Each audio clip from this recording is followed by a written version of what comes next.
Well, hello. Welcome to our very first episode of Lemons to Lemonade. My name is Michael Drummond, and I will be your host today. And this is a precursor. I recorded many of these things already, and they're always interviewing someone else. But I wanted to give you maybe a little insight into me and insight into what you can expect to as we go forward to these continuing episodes. As we and really the catalyst for Lem's Lemonade was really based on the belief and one is celebrating that life doesn't we can turn challenges into so beautiful things, and that celebrate those who've been able to take those hard things in life and not only survive but thrive through them. And so that's really what this is about. And wow, I've been so inspired as I've done some of these interviews already, and so I'm so excited for you to be able to listen to them and to gain some of the things that I've gleaned from this experience so far. And so, but to begin, maybe just to learn a little more about me, my background, why why me, I guess. And so, again, Michael Drummond. I grew up in Indiana in a town called Terre Haute, and if you've ever seen Christmas Story, that's Terre Haute. Timothy McVeigh, he was executed there. Larry Bird played college ball there. It's called the City Seven Smells, and that one was good. It's just kind of a, but I love Terre Haute. So, but I did stay there. We came out west to went to Brigham Young University for school to graduate in public relations, but went more into sales. Moved to Idaho, back to Utah, out to Indiana again, and then back here again. When in college, I met Tiffany. We got married and had five wonderful kids, and so wonderful life together that way. And so, but I told you that I went into sales, and sales is a funny thing. It's been kind of an up and down process with that because I always felt like I was doing and saying the same things, but it wasn't always getting the same results. And so maybe jump forward 2005, I joined Aflac and as an agent there, and it started really strong. In fact, I just felt like all I had to do was walk into every business, and the money was sitting on the counter. So I go pick it up, And then a couple things happened, let it get to me, and pretty soon it was no longer on the counter; it was under the counter, and then it was in the back room, and then there was in the safe, and then the armed guards, and then the booby traps. I was working harder and harder, getting fewer and fewer results from it, and it finally came to head in January and February of 2006. I didn't make enough money those 2 months combined to make one house payment, and wow, it was so depressing, and I just hit rock bottom, really. In fact, I'm a pretty religious guy, but that was the first time in life that I didn't want to go to church. So it was a Sunday. Well, in fact, let me back up for a second. The last time I went out cold calling, we were living in Rexburg, Idaho at the time, and I'd gone to downtown Idaho Falls, and I all day long went and hit like 54 to $55 like that, and I didn't get one lead, not one. And to put this in perspective, usually, if you go out, if you hit 10 doors, you can get at least one possible lead, and maybe two, right? And so to get zero in that many it was just so disheartening. And so like I said, I didn't want to go. It was a Sunday came up, and I'm like, I'm just not feeling good. Why don't you go without me? Because I was depressed and hardly functioning really. And so she took the kids with her, and I stayed home, and I said, I called my mom up.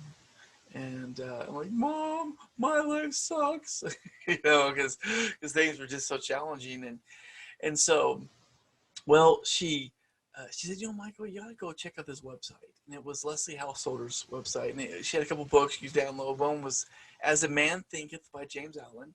The other one was The Science of Getting Rich by Wallace Wattles. So I downloaded them both, and I print them off, and I was sitting there reading As a Man Thinketh. It was 24 pages, full-size pages, but short enough that I could actually read while Tiffany's gone. She was gone for like 3 hours, and so I was there reading that, and I realized something that this hit me so hard. I was saying things to myself about myself that was so destructive. I was saying I hate who I am, and I hate God's plan, because I hate His plan for me, because my life sucked. And so I sat there and I thought, well, what can I do to turn this around? And I decided I was going to turn that verbiage around. So I started saying, I love who I am and I love God's plan. I said it 100 times. And it was just like, I was just laying there after the reading that book. And it was like this weight was lifted. It was magical, right? And all of a sudden, I went on this road of self-discovery. Anything I could read on it, Harbeck or Bob Proctor, Napoleon Hill, Wallace Wattles. I mean, you name it just consumed it as much as I could, and on how I could change the way I thought, and now that might change other parts of my life. And so I went through that process, and I probably took a month off, really, and just studying. And finally, when I finally felt like I was in a better spot, I decided to go out for the first time. And again, after that last time was so brutal. And so I got up early and I was doing the visualization and affirmations. But there was still this anxiety that I was facing, after that beating. And so I decided I was going to personify this anxiety, turn into a little anxiety man, right? And I see it as a bully, something that was holding me back, keeping me from wanting to take care of my family and to do what I needed to, right? And so I thought, what do you do with bullies? You confront them. So I just put that anxiety man right in front of me. I said, "Bring it on!" I just threatened this thing, and all of a sudden, something magical happened. It just dissipated. And I was able to go out. And like I said, I left at 7 a.m. By 8 a.m., I had 3 solid prospects that turned into actual sales later on. And interesting though, one of them, he owned a construction company, and he's like, after I was talking to him, he said, "Man, I bet everyone wants to do business with you. You just have this aura about you." How ironic from a month earlier it was when I couldn't get anybody to want to talk to me after all day long, and hearing this guy saying I have this aura about me. And so it was just an amazing experience in that changing, and it didn't stop there. By the end of that year, well, I was in like 55th, 54th, 53rd place right there in Idaho in production by the end of February. Well, by the end of that year, I was top 5 in production. I was #1 group opener for the territory, top 1% of all AFLAC. I mean, like I just absolutely tore it up. And in fact, they had this award ceremony. It felt like the Michael Jordan show. I just won all these awards. It was just amazing experience. But wasn't just about me though. The amazing thing was I started helping others too. In fact, remember the first guy was a young guy. He was struggling. I'm like, "Hey, why don't you just come sell with me?" And I sit there and I tell him all this stuff all day long as we between doors, and we split business 50-50 and turned his life around too. And I started doing that for other people. And in May of that same year, so not that long after I started fixing me, I actually wanted to maybe share what I learned with the Affleck district I was part of. And so I put together this cool little training of all stuff I learned and added some humor and different things. And so, I had a few hours, we laughed, we cried, and it was a great experience for everyone. But how impactful it was incredible, because so that was again 2006, May 2006. Well, May of 2019, 13 years later, I had somebody who was at that event. She saw me on LinkedIn. She said, "Michael, so funny, I saw your face today on LinkedIn, because just last week I was telling my girlfriends about that event you put on at Greg Dan's house 13 years ago." And so I called her, and her name's Dawn. I said, "Dawn, what do you remember about that?" She goes, "Michael, I remember all the stories you shared and how I felt about everything, and you gave us all that card, and that I also remember I made $20,000 that month because of it. And right after that, I won $25,000 as well, and that you changed my life that day." I'm like, "All right." And so then I called Diana up, said, "Diana, this is what Dawn told me." And she's like, "Michael, you changed everyone's life that day. That's why we all did so well that year." Well, I don't say that to brag. None of this stuff was me. It wasn't like I didn't make any of this stuff up. I packaged it maybe a little differently, but there was just things that I'd learned that I just wanted to share and pass it on. and I was so grateful that it not only affected my life, it affected their lives as well. And so I hope by doing this that maybe you'll be able to glean some things that was shared with them and I learned as well. And I don't want to create some type of like, hey, somehow my life is now perfect and magical because I have lots of things I have to deal with on a regular basis, and we're talking about this as well. But it has created a lot of power to be able to deal with really, really hard things. And so, well, going forward, 2008 came, and that was it was challenging. I focused a lot on the construction industry, and they all went away. The companies just dried up, and all residuals went away, and it was really hard. And so, eventually ended up switching over to work with my twin brother, and we had some ups and downs trying to figure that out. And we ended up moving to Utah for various reasons, uh, and and did different things while I was here. And some things were just really cool, some things were hard. But but then in 2016, it was July of that year, Tiffany went in to do an exam, and we found out that she had breast cancer.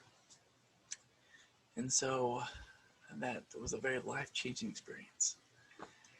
And so for the next 2.5, 3 years, we went forward to that. And so when we first started Alternative, and I did all the research I could to find what kind of things we could do on the alternative world to help out. And some things helped, some things didn't. And in the end, we ended up switching to traditional. We did the chemo route and other things, and eventually that all failed as well. And so then we went back to alternative and a number of things that way. But the last thing she held in her pocket was she heard about a multi-day fast you do, and that there's some places in California and Russia and other places here in Utah that do that and have had a lot of success with it. So, and she thought, well, if nothing else, I can do that fast. And so I agreed to do it with her. I thought, well, we can do this together. And so we went 14 days. We'd gone longer, but at the end of that 14 days, the provider, where they said everything that was supposed to happen happened to me, and everything wasn't supposed to happen happened to her. And so when that 14 days over, it was time we had to quit for her health. It wasn't working for her. And so when that was over, a couple days later, she came and says, "Hey, Michael, I'm done." I said, I know. And so we weren't even sure she was going to make it. That was in December of 2018, and we weren't sure she was going to make it the rest of that year. But I want to stop for a second and talk about cancer for itself. And a lot of people talk about, I hate cancer. Cancer sucks. And I, we all have our different experiences with it. But for me, cancer was none of that. It was a beautiful gift. It was a beautiful gift after really, really ugly wrapping paper. And I tell you what, it changed us. It brought us together. It changed the priorities, and ultimately, it was the price we had to pay to come to know God. And I wouldn't change any of it. And so, and again, I want to reemphasize that I understand that not everyone goes through that process, but for us, it was an amazing experience. And so, in fact, to the point where when Tiffany, that fall of 2018, she glowed. I mean, like literally glowed. And she was a beautiful woman, but in that fall, we could not go anywhere without a complete stranger or more. What comes says, "I can't believe how beautiful you are." It happened everywhere we went. And I mean, like I said, she was beautiful, but that wasn't like that before that. And it really was because of this transformation took place, and I'll never forget that. It was amazing. And again, she was a wonderful woman who became an incredible woman at go through that process. And well, so we got through December, and we ended up going on hospice in January of 2019. I was really positive up to that point, but then when she went on hospice, boy, my attitude started changing. And I'm like, oh my heck, my wife's gonna die, and just kind of went to a bad place. But luckily, I was reading a book called Resolved by Orrin Woodward, and I think it was the third chapter on attitude.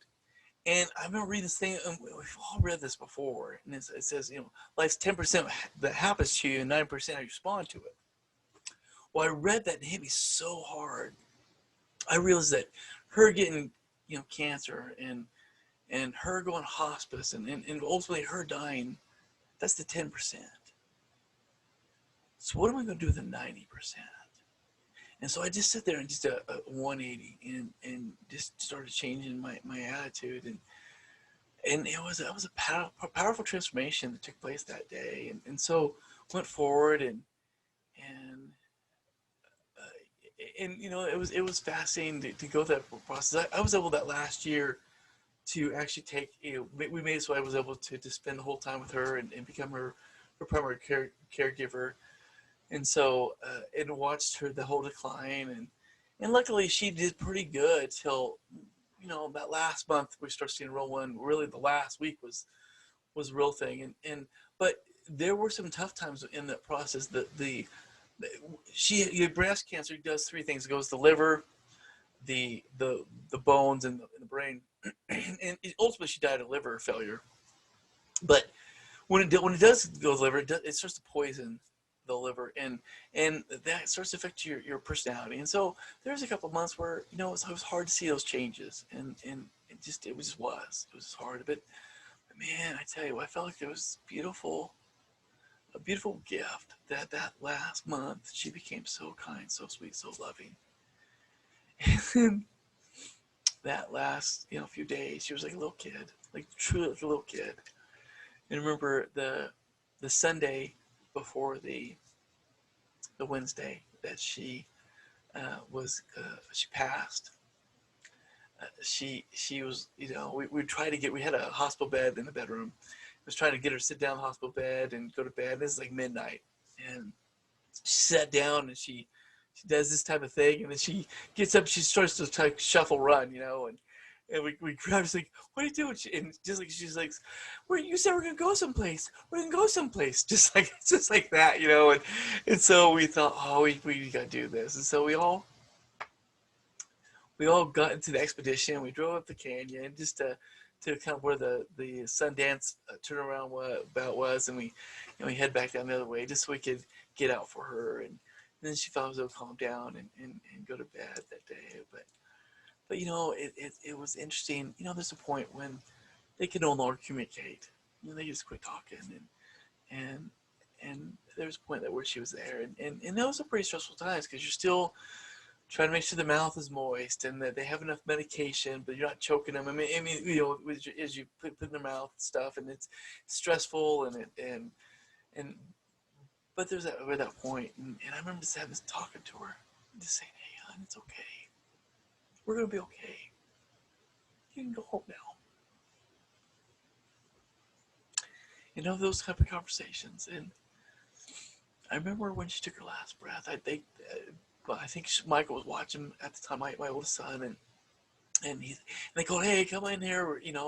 Things are changing." As I ran in there, and she took her last breath, and all I felt was love and joy.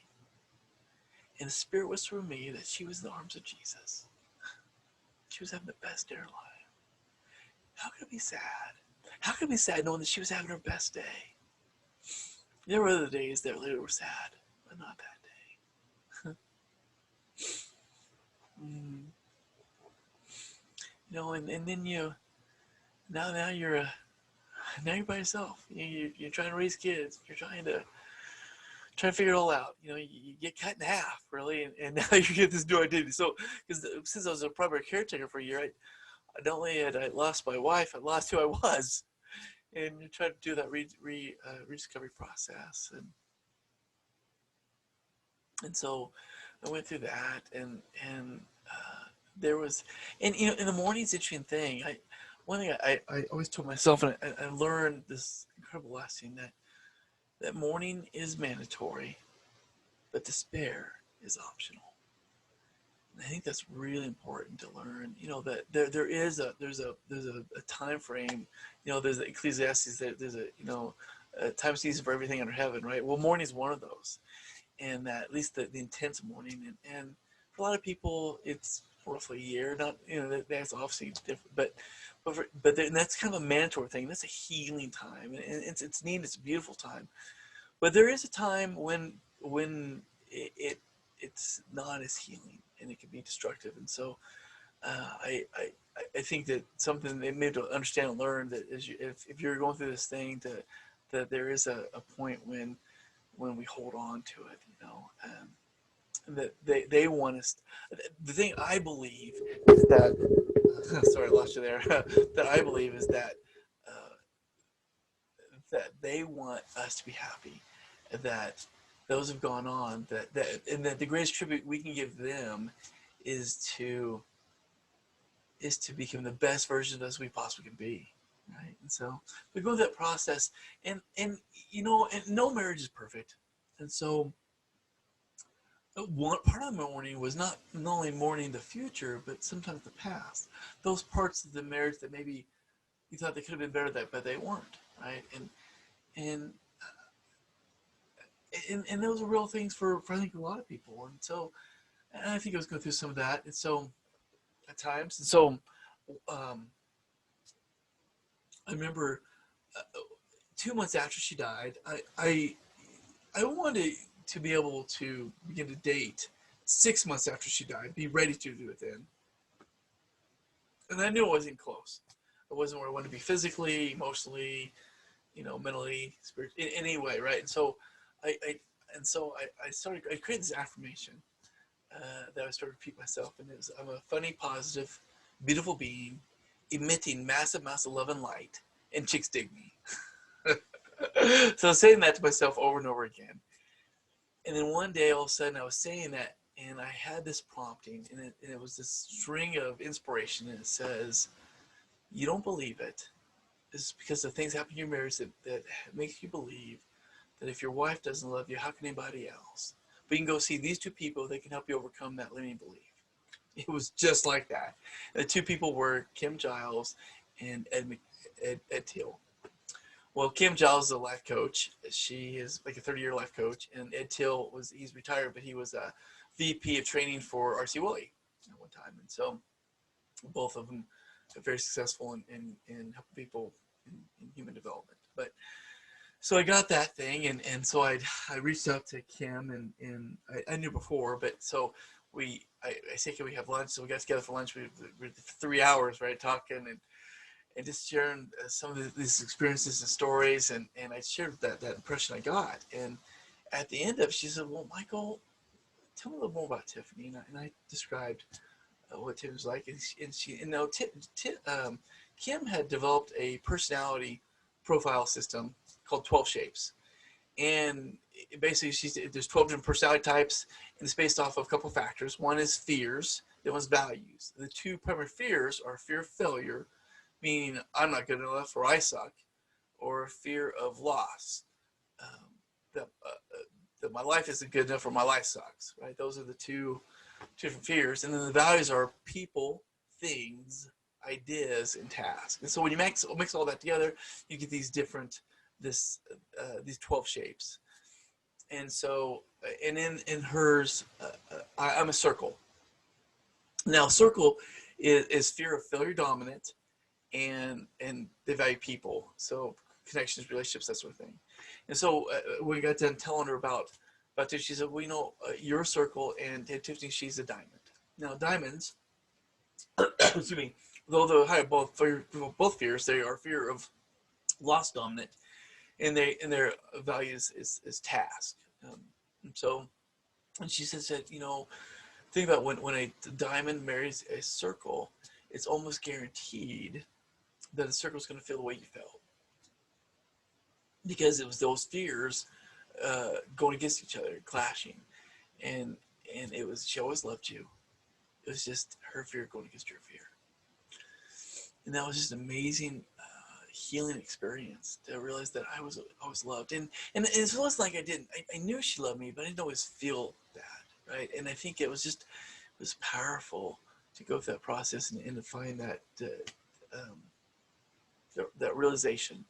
So moving forward, was able to start to date and becoming a single dad and dealing with their challenges, my own challenges, and in mourning. One thing I did mention about mourning, it has some interesting things that it's not just you're sad. Well, there are real physical things happen. Some people deal with PTSD or depression or and one brain fog. It's unbelievably real, and this is why, hey, you should make big decisions. Well, there's a good reason why. You deal with apathy but that brain fog. I maybe tell a story in January after she died. So January, that would have been 2020,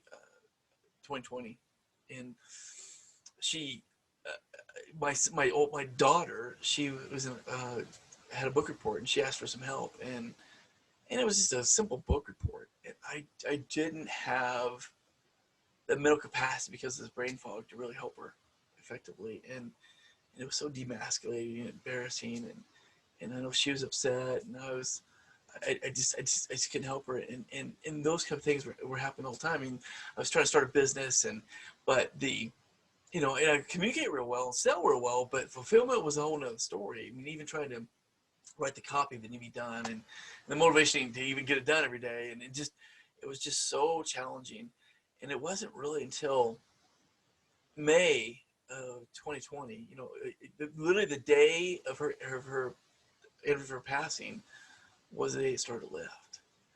And the next weeks, I literally became my old self again. That was during COVID, and there was all kinds of other challenges going on as well.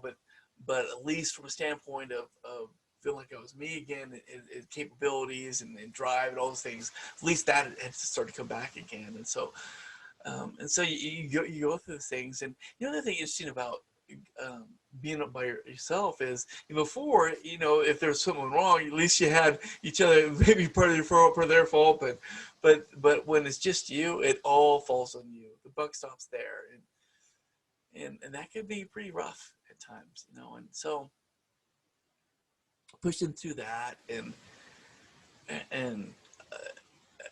in realizing that I was still okay though, and even though I wasn't okay, I was okay not being okay, but was able to learn an awful lot in the process of of her passing and of dating, and dating was fascinating. Some people, they say, oh, I hate dating. Oh, well, I love dating. I thought it was great. Being in a circle, I love people, and so for me it was great. Now it has its challenges like any other thing, but I certainly love the process and meeting new people and building relationships and stuff.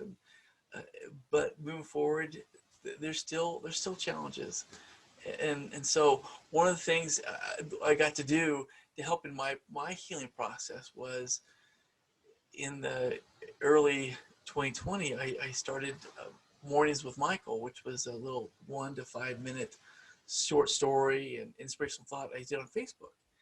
And it was, I mean, not only was it healing to me, it was also, it made a big difference, I think, for a lot of people. At least that's what I was told. And so that was one of the reasons why I did this. Maybe to create a new platform, to that new format that maybe can make a bigger difference. And so, that's the hope as we move forward in this. And so the last thing, maybe as we last one to talk about, is as I look back at all those experiences, what are some things to take home that maybe you could take home from some of those experiences that I had? And I think the first one is reading and studying. I mean, there's no doubt that Reading as a Man Thinketh was a life-changing experience for me. In fact, I've often told people, if I could choose between that one book and my entire college education, I'd choose that book. A free book I got for free. It's 24 pages, and it had such a profound impact because of what it meant for me. And so, but I would reading and positivity. During this time, we are inundated with negativity right now. There's so much with COVID, social distancing, and the and all that's causing with suicide increases and domestic violence and political upheaval, and it's so much negativity. And I think we could use some positivity, we could use some love, we could use some hope. And I guess that's my hope here is in reading things and going there in the right things. Sometimes I listen to different political things and that can get you down. It's like, oh, and so I think that mixing that, maybe you need to have some of those things at times, but still add that with enough positivity in your life that to help counterbalance that, to keep things in check. The other thing is self-speak. Realize, what are you saying to yourself that's not helping you and that's not beneficial, and what can you do to turn that around to something that is beneficial? And then those are, I think, huge. Affirmations, visualizations, those are the kind of things that can change your life almost immediately if you start to do them. And so, and I think we at least want to start there. And as we go into this thing, and interview other people, I'm going to input things that I shared during that one training that Don talked about, or Diana. But I want to at least start there, and and let you start incorporate those things, and maybe together we can make it a great day for each of us.